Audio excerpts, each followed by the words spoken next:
어느 결혼식에서 주례를 막 시작을 하려고 하는데 신랑이 급하게 밖으로 나갑니다. 사람들이 아유 배탈이 났는가 보다, 어제 간밤에 무엇을 잘못 먹었나 보다, 이렇게 생각을 하고 좀 기다리고 있었습니다. 한참을 기다려도 들어오지를 않아요. 다시 또 생각을 합니다. 애인이 왔나 보다. 그래서 그 모습을 보고 아마 쫄여서 못 들어오는가 보다, 별 생각을 이제 상상을 다 하고 있습니다. 그래도 1시간이 돼도 들어오지를 않습니다. 하객들이 불평을 하며 짜증을 하며 한 사람 한 사람 그냥 빠져나갑니다. 이 식장이 허하게 다 비었어요. 1시간쯤 지나서 신랑이 헐레벌떡 들어옵니다. 들어오는 꼴이 채를 뒤집어 쓰고 물을 듬뿍 뒤집어 쓰고 들어옵니다. 그리고 신랑의 자리에 이렇게 서서 있습니다. 화가 난 주례사가 아니 김군 어떻게 된 일인가, 어디 갔다가 이제 오는가 라고 물 때 이렇게 얘기합니다. 목사님 죄송합니다.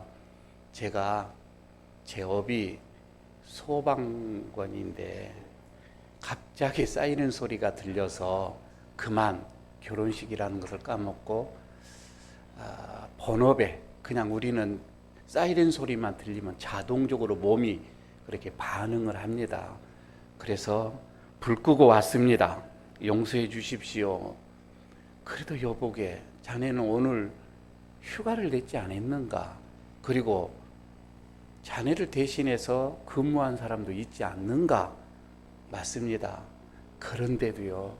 그런데도 밖에서 사이렌 소리만 들리면 그냥 이상해집니다. 혹시 저 건물 안에 불 속에 노인이 계시지는 않을까? 장애자가 있지는 않을까? 어린아이가 있지는 않을까? 이 생각 때문에 그냥 몸이 자동으로 반응을 합니다. 함께 축하회로 왔던 동료들도 그래서 같이 나갔다가 왔습니다. 이런 얘기를 하거든요. 그러면서 불 속에 갇힌 그 생명을 구조하는 일이 저에게는 오늘 결혼식보다도 더 중요합니다. 저 사람은 서로가 저하고 사랑하는 사이이기 때문에 결혼식을 하지 않아도 우리는 행복하게 살 수가 있습니다. 이런 얘기를 했단 말이에요. 토마스 칼이라는 분이 이런 얘기를 합니다. 사람이 인생에서 가장 행복한 날이 언제냐? 자기의 소명, 다시 말해서 자기를 부르심, 소명은 부르심인데 그 부르심을 깨닫고 거기에 합당하게 생활하는 그날이 가장 행복한 날이다. 그렇게 말씀을 했습니다. 오늘 부르심을 받은 다시 한번 이 9분의 임직자들, 부르심에 합당한 사람이 좀 되시기를 바라겠습니다. 자, 부르심에 합당한 사람이 되기 위해서 어떠한 삶이 살아야 되는가, 어떠한 삶인가, 오늘 본문에서는 그렇게 자세하게 나와 있습니다. 그 첫 번째가 선한 일을 좀 해라고 하는 거입니다. 그리고 하나님께 영광을 돌리는 삶을 살라고 하는 거예요. 11절에 이렇게 말씀을 하고 있습니다. 우리 하나님이 너희를 부르심에 합당한 자로 여기시고 모든 선을 기뻐함과 믿음의 역사를 능력으로 이루게 하시고 라는 11절의 말씀입니다. 사실 여러분, 이 선한 일을 한다고 하는 것은 사람에게 하는 일이고 믿음으로 주님 쓴다고 하는 것은 주님 앞에 쓰는 것을 말씀을 합니다. 다시 말씀드려서 사람이나 하나님 앞에나 이게 참 변화없이 똑같이 이렇게 서져야 되는데 여러분이나 저나 우리가 신앙생활을 하면서 그게 두 가지가 균형을 이루는 것이 쉽지는 않으리라고 봐집니다. 선한 일을 하면서 참 믿음 앞에 쓴다고 하는 게 그렇게 말처럼 쉽지는 않습니다. 왜냐하면 이거는 하나님의 은혜 그리고 나의 노력이 동시에 이게 전제가 되어져야 하는 거예요. 저희 교회 장로님 한 분이 참 우리말로 말하면 참 오지랖이 넓으신 분이 있어요. 신혼 초부터 또 권사님이 저에게 이제 얘기를 해주는 거예요. 목사님요, 신혼 초에요, 저 장로님을 저녁쯤이나 이렇게 얼굴을 볼 수가 있다고 하는 거예요. 무슨 일이 바쁜지 가서 보면 마을에 허드렛 일은 다 해준다는 거예요. 집집마다 조금 뭐 일이 있으면 찾아가서 다 그냥 공짜로 해주는 거예요. 여러분 얼마나 선한 일이에요. 아름다운 일이잖아요. 그런데 그게 너무 도가 지나친다는 거예요. 조그만 사업을 하고 있는데 그리고 가정에 무슨 일이 있어서 급하게 찾으면 없는 거예요. 가서 보면 다른 집에 가서 수도꼭지 고치고 있고, 요 정도만 해도 괜찮다는 거예요. 주일이 됐어요. 예배를 가야 되는데 나타나질 않는 거예요. 가서 보면 또 다른 집에 가서 전기 고치고 있는 거예요. 그러니까 선한 일을 다 이렇게 하면서 기쁨을 하면서 하나님 앞에 믿음의 생활하는 게 여러분 그렇게 쉽지는 않아요.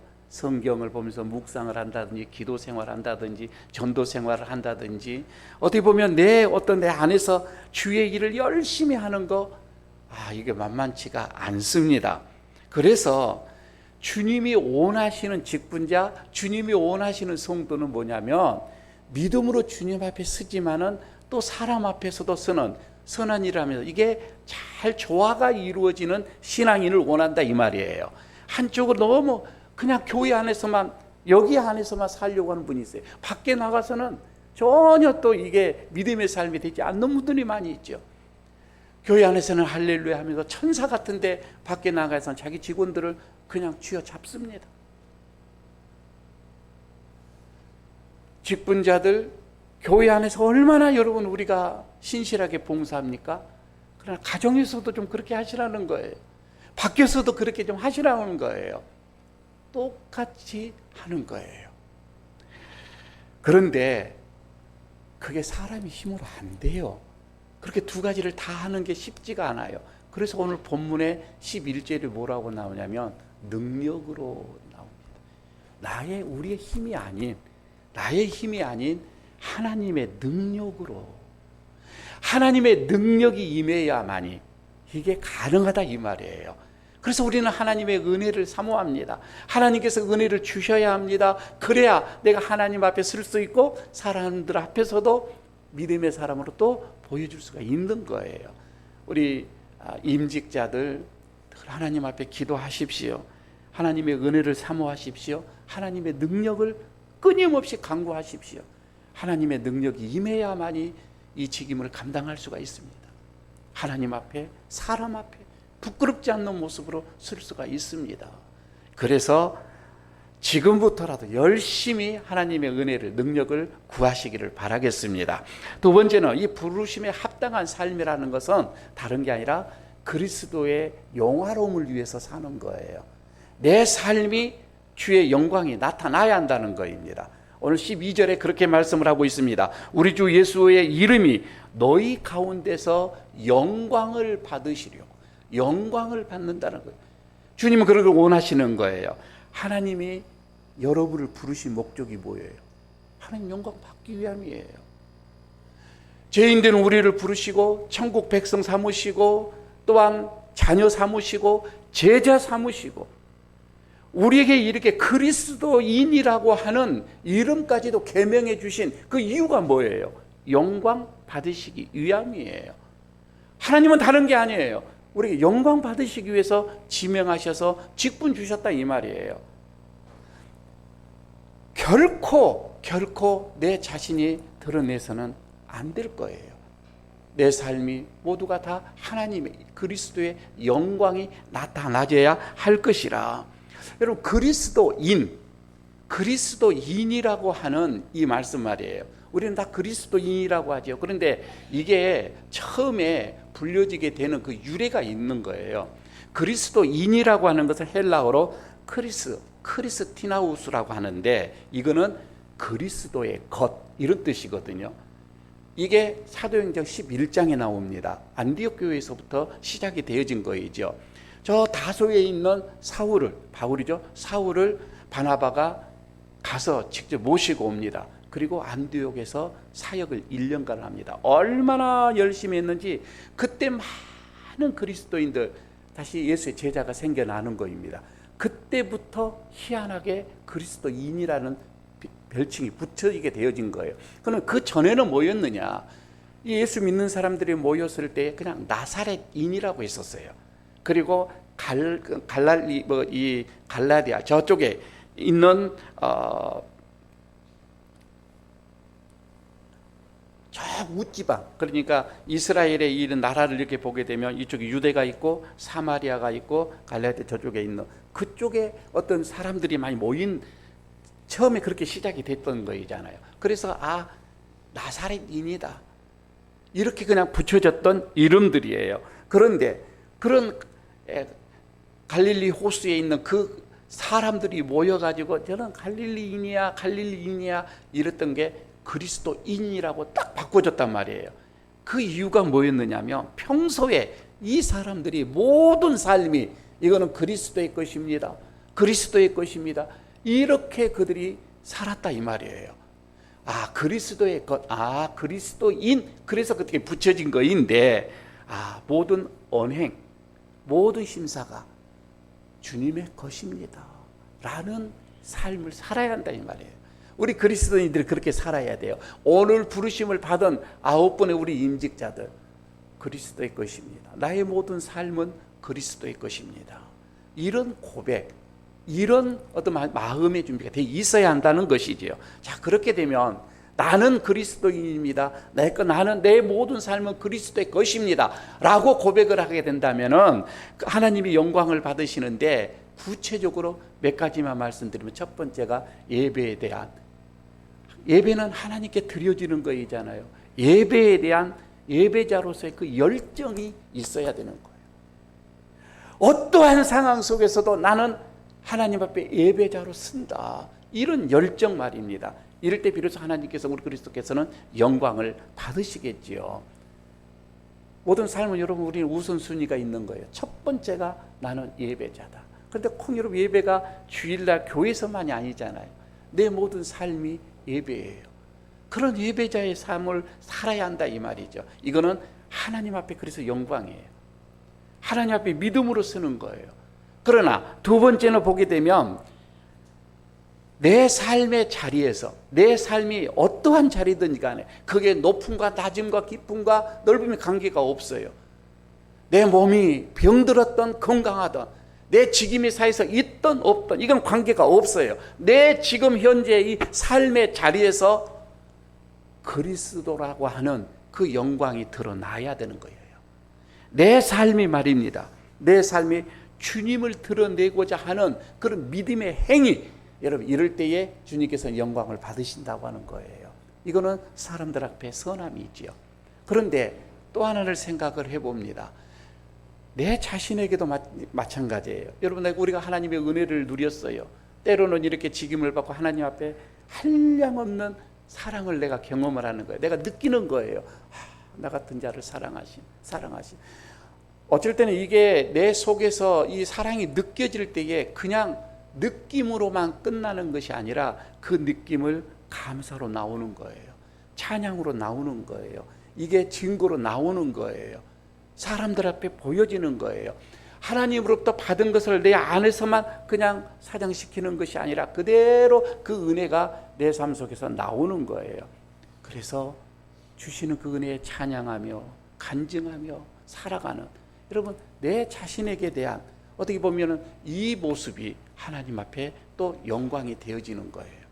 하나가 더 하나님의 영광을 받으심이 뭐냐면, 이제는 우리 그리스도 안에 있는 우리 교우들이에요. 우리 교우들이 서로 사랑을 할 때 하나님은 영광을 받으신다고 하는 거예요. 사랑을 할 때 말입니다. 새 계명을 너희에게 주노니 서로 사랑하라. 주님께서 우리에게 다시금 새로운 계명을 주셨어요. 이걸 새 계명이라고 하죠. 어떤 거? 사랑하라고 하는 거. 사랑을 하라. 내가 너희를 사랑한 것 같이 너희도 서로 사랑하라. 너희가 서로 사랑을 하게 되면 비로소 저 사람들이 나의 제자라고 알 것이다. 이렇게 얘기를 하는 겁니다. 임직자들은 보여주는 교회들부터 힘써 사랑하시기를 바랍니다. 이제 사랑을 받는 게 아니라 해버리세요. 사랑을 부단하게 하십시오. 여기에서 그리스도의 제자의 모습을 보여지게 될 거예요. 하나님이 영광을 받으실 거라 이 말입니다. 오늘 말씀을 합니다. 여러분의 이제 삶의 초점, 내 삶의 초점을 그리스도에게로 맞추라고 하는 것입니다. 내 삶을 그리스도에게 드려라고 하는 것입니다. 여러분, 바울처럼 말입니다. 주님을 위한 거라고 한다면 내가 그렇게 좋아하는 것, 내가 그렇게 존귀하게 생각했던 것, 내가 그렇게 그 옛날에 가꾸고 열심히 해서 얻어냈던 그 수많은 세상적인 그 존귀한 것들, 그게 어떻게 보면 지식이 될 수가 있고 세상의 어떤 직임이 될 수가 있고 권력이 될 수가 있고 물질이 될 수가 있고, 이 모든 것들 하나님을 위한 것이라면, 내가 이것을 하나님이 원하신다면 이것도 나는 배설물처럼 버렸노라, 이렇게 고백을 했어요. 그러니까 내가 가지고 있는 이 모든 것도 하나님께, 주님을 위한 거라면 내가 다 해로 여길 수 있는 그 믿음이 있어야 한다, 이 말입니다. 이게 내 삶에 주님을 초점을 맞추고 살아가는 거예요. 자, 그렇게 되어지면 마지막으로 얘기를 합니다. 그리스도를 내 삶 속에서 영화롭게 하게 되어지면 이것으로 끝나는 게 아니라 주님께서 나를 영화로운 자리에 올려놓겠다 말씀을 하고 있습니다. 그게 12절의 말씀을 하지요. 그리스도의 영광을 위해 살면, 그 말입니다. 결국에는 바로 우리를 그 영광에 참여하는 자가 되게 할 것이라. 여러분, 칼빈이 이런 얘기를 했어요. 마지막 때에 이런 상황, 이런 현상을 이중 기적이라 이렇게 표현을 했습니다. 이게 무슨 말씀인가 하니, 그리스도와 그리고 사람 말입니다. 인간 상호 영화, 서로가 영화롭게 되어지는 것. 여러분, 이건 보통 신비스러운 것이 아니라 이 말입니다. 어떻게 여러분 우리가 영화스럽게 돼요? 우리가 어떻게 여러분 영광스러운 자리에 인간이 갈 수가 있어요? 그러나 마지막에는 그렇게 될 것이라고 해서 이것을 이중 기적이라 이렇게 칼빈이 표현을 했다, 이 말입니다. 내가 그리스도와 함께 십자가에 못 박혔나니 그런즉 이제는 내가 사는 것이 아니고 내 안에 그리스도께서 사신 것이라. 여러분, 특히 오늘 임직을 받으시는 분들, 이제는 내가 사는 것이 아니라 내 안에 그리스도께서 사신 것이다, 이런 고백으로 살아가시기를 바랍니다. 왜냐하면 예수 그리스도의 영이신 성령으로 인해서 우리는 모두가 세례를 받은 거잖아요. 지금 우리 안에는 성령이 충만히 계십니다. 내주하고 계시는 겁니다. 여기 모두 앉아 계시는 우리 모두들 말입니다. 성령이 내 안에 계십니다. 내주하고 계시는 거예요. 그러면 성령을 통해서 그리스도와 나와 하나가 되어지는데, 내가 그리스도의 영광을 위해서 삽니다. 그리스도가 영광을 받는 것으로 끝나는 것이 아니라 우리는 하나이기 때문에 자동적으로 우리도 그 영광에 참여한 자가 될 것이라, 이 말입니다. 문제는 이게 우리의 현 삶, 이 현 세상 속에서 이게 그대로 나타나느냐? 꼭 그렇지만은 않습니다. 때로는 고난이 올 수가 있어요. 때로는 이 직임을 잘 감당하려고 하니 여기에서 우리에게 영광 대신에 고난이고, 아니 희생을 요구할 수도 있어요. 어찌 이러면 그것이 그러면 우리에게 영광이 될 수가 있겠는가, 이렇게 생각을 할 수가 있겠잖아요. 그럼에도 불구하고 여러분, 우리 임직자들 하나님의 예수 그리스도의 그 영광을 위해서 한번 살아보십시오. 예수 그리스도의 영광, 나는 주님의 영광을 위해서 산 자다. 여러분, 이렇게 된다면 주님은 반드시 마지막 날에는 우리를 들어서 주님의 영광의 자리에 앉히시겠다, 이 말입니다. 여러분, 이제부터 우리 임직자들 좀 그리스도를 영화롭게 하는 삶, 지금부터 출발하시기를 바랍니다. 그 삶을, 여러분의 삶이 사실 얼마나 남을지 모르겠어요. 10년, 20년, 30년 끝날 거예요. 그 삶을 하나님 앞에 드리시기를 바랍니다. 주님을 위해서 당하는, 또 맞이하는, 또 찾아오는 이 고난 너무 그렇게 무서워하지 마십시오. 이상하게 여기지도 마십시오. 이거는 우리가 누릴 수 있는 커다란 하나의 특권이라 이렇게 생각을 하시면 될 것 같습니다. 그리스도의 몸된 교회, 이제 남은 그 고난을 내 몸에 채우겠다라고 하는 그런 심정, 그런 믿음의 결단을 하시기를 바랍니다. 그러면 분명하게 그리스도의 영광에 동참하는 자들이 될 수가 있을 것입니다. 오늘 저는 설교자로서 바울의 이 말씀을 빗대어서 권면을 합니다. 임직자들, 그리고 여기에 참여하는 우리 모두 성도 여러분들, 주님의 부르심에 합당한 삶을 사시기를 바랍니다. 그리고 여러분의 삶 자체를 하나님 앞에 드리시기를 바랍니다. 하나님께서 영광스러운 그날에 여러분 우리 모두를 영광의 자리에 앉혀주시기를 간절히 기도합니다. 아버지 하나님 감사합니다. 오늘 주님께서